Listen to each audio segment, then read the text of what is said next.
Hi writers, my name's C. I'm a fiction editor, and if you've ever wondered what people mean when they say false victory or false defeat in reference to a midpoint, this video's for you.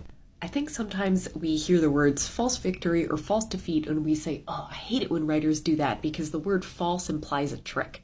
But it's not. It's not a trick. It's just terminology, and the reason why we say false is because it isn't actually the main victory or defeat of the story, because it's in the midpoint, it's not the climax, and there's still another half a book that happens afterward.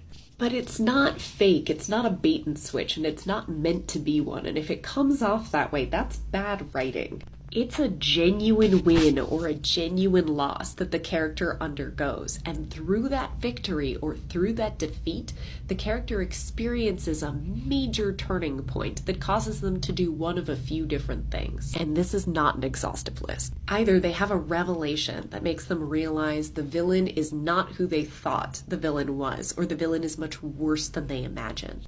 They have kind of a come to Jesus moment in which they're like, what am I doing with my life? Or what have I become? Or look at me, I'm ruining everything.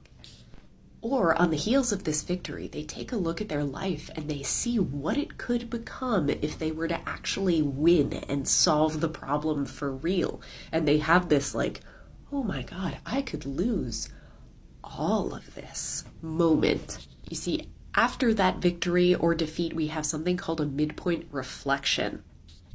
It's one of the most important beats of the book because your protagonist puts into context everything they know and everything they've learned so far, and they refocus on their goal for the second half of the story. Often this is when they first start workshopping that game plan for how they're actually going to defeat the antagonist. Now look, that game plan, it probably still isn't going to work, right? We're only halfway through the story, but they're coming at this with new knowledge, new intention, new motivation.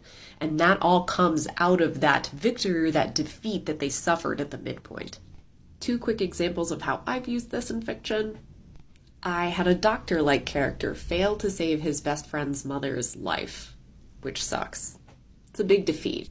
It's a genuine defeat. There's nothing fake about it, right? But on the heels of that defeat, he realized that his best friend's mother wasn't dying from an illness. She was dying from a curse. I write fantasy, obviously.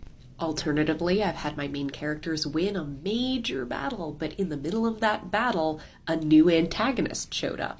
It turns out the person they thought they were fighting was allied with the worst possible enemy. A real victory, but with some bad news at the end.